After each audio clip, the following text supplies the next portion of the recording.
I stepped off the sun-drenched front porch, brushing dust off my canvas work jacket, when I saw the unfamiliar silver sedan parked at the end of my gravel driveway. Through the open window of my own living room, I heard voices. One was crisp, professional, and unfamiliar. The other belonged to my 34-year-old daughter, Chloe. "We can sign the closing papers right here in the kitchen," Chloe was saying, her voice brimming with a smooth, practiced confidence. "My father won't be back from his fishing trip until Sunday evening. That gives us plenty of time to clear out his personal belongings and finalize the escrow transfer." I froze near the flower beds, my heart dropping into a cold, dark void. Fishing trip? I hadn't been fishing in 5 years. I stood perfectly still under the shade of the old red oak, listening as my only daughter quietly laid out the blueprint for selling the house I had spent 35 years of my life building. "And the title is entirely clear?" the man asked. I recognized that tone. It was the flat, transactional cadence of a commercial real estate broker. "No lingering liens, no outstanding inheritance claims from other family members?" "Completely clear," Chloe replied without a second of hesitation. "I hold the full power of attorney, and the house was transferred into my management trust last month due to my father's declining cognitive health. He isn't capable of handling financial matters anymore. It's all completely legal, Mr. Vance." Declining cognitive health, management trust. The words echoed in my ears like a slow-moving nightmare. I looked down at my hands, calloused hands that had spent 40 decades working as a master carpenter, laying every beam of this 2-story farmhouse, raising Chloe after her mother passed when she was just 7. I was 67. My mind was as sharp as the day I framed this roof. Yet inside my own kitchen, my daughter was casually convincing a stranger that I was a broken, confused old man who needed to be quietly erased. I didn't storm through the door. I didn't scream or break the glass. Decades of working with wood had taught me one fundamental truth. When a structure is rotting under the surface, rushing in with a hammer only causes the whole thing to collapse on top of you. You have to measure twice. You have to locate the load-bearing walls before you make a move. I quietly retreated down the driveway, stepped behind the tall wooden shed where I kept my timber supplies, and pulled my phone from my pocket. My fingers were cold, but my breath was steady. I didn't call the police. I didn't call Chloe. Instead, I dialed a private number I had kept saved in my pocket ledger for nearly 3 years. "Arthur?" I said softly when the line connected. "It's Arthur, right?" "Arthur Pendleton here," my longtime family attorney answered, his calm, gravelly voice instantly steadying the chaos in my chest. "Richard, is everything all right? You sound like you've seen a ghost." "My daughter is sitting at my dining room right now with a real estate buyer. She's telling him I have dementia. She's telling him she holds full title to this house." There was a long, heavy pause on the line. I could hear the rustle of legal files being opened on Arthur's desk miles away in town. "Richard, tell me you haven't signed anything she brought you over the last few months." "I signed a routine medical release in April when I had my knee scope," I recalled, my mind racing backward through every interaction, every dinner, every sweet smile Chloe had given me over the past year. "And 3 weeks ago, she brought over a packet of documents. She told me they were updated tax exemption forms for seniors over 65. She said it would save me $4,000 a year on municipal property taxes." Arthur let out a quiet, pained breath. "Richard, did you read every page of those tax forms?" "I trusted my daughter, Arthur," I whispered, the confession tasting like ash in my mouth. "She was holding a cup of coffee for me. She brought her husband, Mark, and they were talking about taking me on a family vacation to the coast this summer.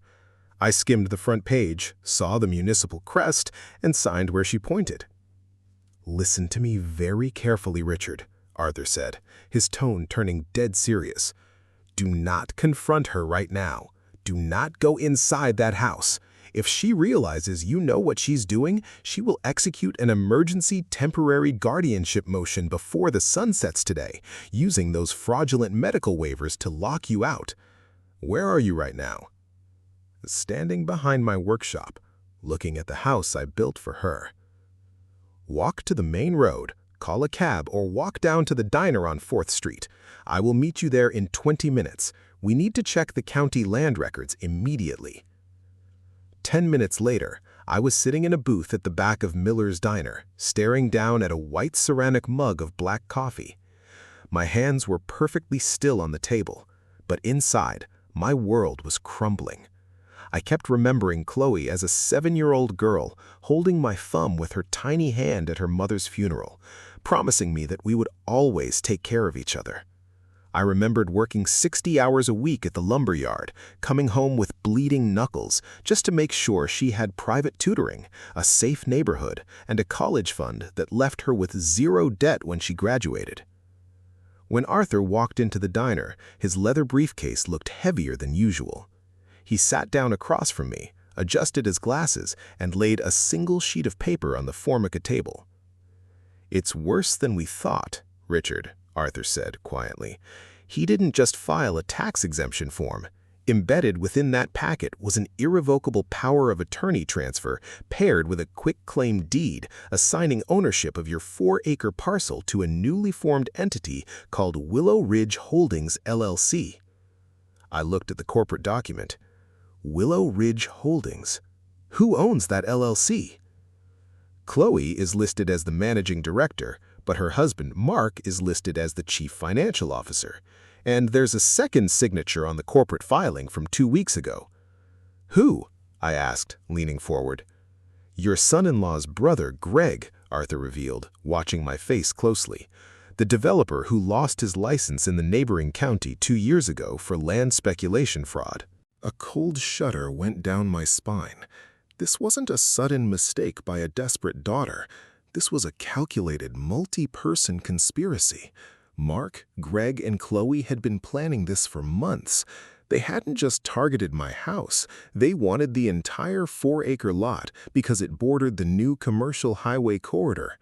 The property wasn't worth the $300,000 Chloe was quoting to the residential buyer inside my kitchen. Subdivided for commercial development, that land was worth nearly $2 million. They aren't just selling your home to a residential buyer, Richard, Arthur explained, pointing to a clause in the LLC filing. That broker inside your house right now is a straw buyer representing a regional commercial real estate group. They are planning to demolish the house and the workshop by the end of the month to clear the lot for a strip mall. Demolish the house. Erase every beam, every wall, every memory of my late wife. Why? I asked, my voice barely a whisper. Chloe has a good job in medical marketing. Mark works in tech sales. They aren't starving, Arthur. Why would she do this to me? Because greed doesn't stem from hunger, Richard. It stems from entitlement. Mark's tech firm laid off 20% of its workforce in January, and Greg owes over $600,000 to private creditors. They saw an old man living alone on a high-value plot of land and decided his legacy was their personal bailout package. What are my legal options? I asked, setting my coffee cup down. Can we call the sheriff? Can we arrest them for forgery? Arthur shook his head grimly. That's the catch, Richard. Your signature on that deed is genuine. You signed it, proving in court that you were deceived into signing a fraudulent document under the guise of tax paperwork will take months, maybe years of expensive litigation. In the meantime, because the power of attorney is recorded, Chloe has the legal right to execute the sale today. Once the cash transfers to an offshore LLC account and the bulldozer hits your front porch, winning a lawsuit 2 years from now won't bring your home back. So she wins? I asked, looking Arthur dead in the eye. She lies to her father, steals the roof over his head, sells it to destroy everything he built, and I just sit in a diner and watch it happen? Arthur reached back into his briefcase and pulled out a faded, yellowed manila folder tied with a cloth ribbon. A small, subtle smile touched the corner of his mouth. I said she thinks she holds the clear title, Richard. She forgot one very crucial detail about how you acquired that 4-acre parcel from your late father-in-law in 1989. I stared at the yellowed folder. A faint memory began to stir in the back of my mind. A long, humid afternoon sitting in a lawyer's office 35 years ago with my wife's father, a man who believed in protecting family legacy above everything else. "The deed restriction," I whispered, my eyes widening. "The Secondary Agricultural Conservation Trust," Arthur corrected, slapping the folder gently. "When your father-in-law deeded the original plot to you and your late wife, he embedded a hidden, non-severable land use trust. It states that the property cannot be sold, transferred, or subdivided without the explicit, physically witnessed consent of the original bloodline heir. Or, if the bloodline heir attempts to convert the land for commercial use, authority reverts instantly to a designated independent family legal trust managed by me." I took a deep breath, feeling a sudden surges of warmth return to my chest. "And Chloe never read the 1989 original master deed. She only pulled the 2012 municipal registry update," Arthur confirmed. "She thought she was smarter than the generations that came before her. She assumed an old carpenter wouldn't have proper estate protections in place." "So what happens now?" I asked. "Now," Arthur said, standing up and buttoning his suit jacket, "we let her dig her hole as deep as it can possibly go. She has scheduled the formal title transfer and contract signing for 4 o'clock this afternoon at the county land title office downtown. She wants to finalize it before the weekend so the funds clear by Monday morning." "She thinks I'm sitting at the lake fishing," I said. "Let her keep thinking that. We are going to let her sit at that conference table, present her forged authority, take the buyer's earnest money deposit, and sign her name to a fraudulent corporate conveyance. The moment she signs that line, she crosses the threshold from a civil dispute into grand felony fraud and corporate theft." "Arthur," I said, stopping him as he turned toward the door. My voice was heavy with a pain no legal document could ever fix. "She's my daughter. Is there any chance at all that she doesn't realize what this will do to me?" Arthur looked down at me with deep, compassionate eyes. "Richard, she told a room full of strangers that you have severe dementia just to sell your home out from under you. You have to stop looking at her as the 7-year-old girl who held your hand and start seeing the woman who is holding the pen." The next 4 hours were the longest of my life. I didn't return to my house. I sat in Arthur's quiet office while he prepared the emergency legal filings, listening to the ticking wall clock. Every tick felt like a heartbeat fading away. I thought about the birthday parties we had hosted in that backyard, the height marks notched into the kitchen doorframe showing Chloe growing inch by inch every year, the garden beds my wife had planted that Chloe was ready to cover in asphalt. At 3:45 p.m., Arthur and I walked down the marble hallway of the county records building. The air was cool, smelling of old paper, floor wax, and bureaucracy. We walked past the open glass doors of Conference Room B. Inside, sitting around a long oak table, were 4 people. Chloe sat at the center, looking polished in a dark blue business suit, sipping a bottle of sparkling water. Beside her was her husband, Mark, who was nervously tapping his fingers on a leather folder. Across from them was the commercial broker from my house, accompanied by a senior corporate attorney holding a thick stack of binding transfer contracts.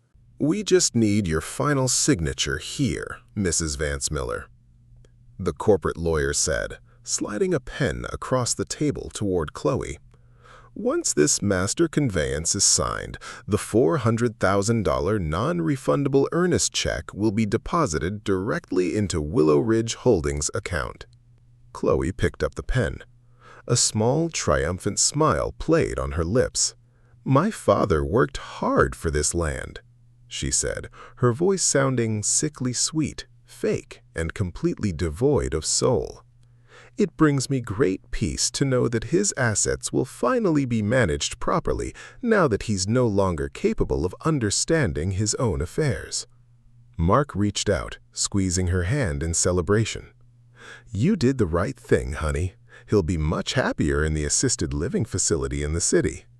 I stood in the doorway, watching my daughter prepare to sign away my life, my home, and my dignity without shedding a single tear. I wouldn't let her press that pen to the paper if I were you, counselor. Arthur's voice boomed softly, echoing through the quiet conference room as he stepped into the doorway. Chloe froze. Her hand hovered an inch above the signature line. Mark jerked his head around, his face suddenly flushing red with annoyance. "Who the hell are you?" Mark snapped, standing up from his chair. "This is a private legal closing. Get out of here." "Mark, sit down," Chloe commanded, though her voice lacked its earlier composure. She adjusted her jacket and looked at Arthur with cold, dismissive eyes. "Mr. Pendleton, I know who you are. You were my father's old lawyer. But my father isn't here, and he has officially assigned full legal management of his estate to me. You have no standing in this room." "Is that so?" Arthur said smoothly. He didn't raise his voice. He simply stepped further into the room, pulling a thick set of certified court documents from his briefcase. Then Arthur turned towards the doorway and gestured slightly. "Step inside, Richard," Arthur said softly. I walked through the doorway, stepping into the bright fluorescent light of the room. I was wearing my working boots, my canvas jacket, and carrying my worn leather ledger. My eyes locked directly onto Chloe's face. The change in her was instantaneous. The color drained from her cheeks so fast she looked like a ghost. Her lips parted, but no sound came out. Her smug, polished composure she had worn just seconds ago shattered into complete, unadulterated panic. Her fingers trembled violently, and the expensive pen dropped from her hand, rolling across the mahogany table and falling onto the floor with a tiny, sharp clack. She turned deathly pale, a stark, ghostly white that made her look entirely hollow inside. "Dad?" Chloe choked out, her voice barely a whisper. What are you doing here? You're supposed to be at the lake. You're supposed to be fishing." "I don't go fishing on Fridays, Chloe," I said, keeping my voice utterly calm, steady, and quiet. "I never have. In 35 years, I have never once gone fishing on a Friday. But you wouldn't know that, would you? Because you haven't asked me about my life in 3 years unless you needed money." Mark stepped forward, trying to interpose himself between us, his posture aggressive. "Look, Richard, you're confused. You shouldn't be traveling alone. Chloe has full power of attorney. Show him the papers, Chloe." "Show him which papers, Mark?" interrupted Arthur, sliding his own certified documents directly in front of the commercial buyer's corporate attorney. The power of attorney derived from a fraudulent tax document or the 1989 Master Family Land Trust deed that explicitly voids any unauthorized conveyance of the parcel. The commercial buyer's corporate attorney immediately pulled back from the table. He snatched up his contract folder, put on his reading glasses, and began scanning Arthur's certified filings. Within 10 seconds, the corporate lawyer's face turned completely rigid. "What is this?" the corporate lawyer asked, looking sharply at Chloe and Mark. "This property is encumbered by a non-severable agricultural conservation trust requiring secondary legal consent from an independent trustee. You didn't disclose this restriction." "It's an old document," Mark stammered, sweat breaking on his forehead. "It's obsolete. My wife is the sole living heir." "It is not obsolete," Arthur declared coldly. "It was recertified with the county clerk 3 days ago. Furthermore, Mr. Vance here has executed a formal revoking affidavit supported by a notarized medical evaluation conducted this morning by Dr. Harrison at the General Hospital, proving that Mr. Vance possesses 100% of his cognitive faculties." Arthur paused, looking directly at Chloe, whose pale face was now covered in cold sweat. "Which means," Arthur continued, "the power of attorney you attempted to exercise today was obtained through criminal misrepresentation and fraud. The moment you accepted that preliminary earnest draft under these false filings, you committed grand larceny under state law." "Dad!" Chloe suddenly gasped, knocking her chair backward as she scrambled around the table, reaching out to grab my arm.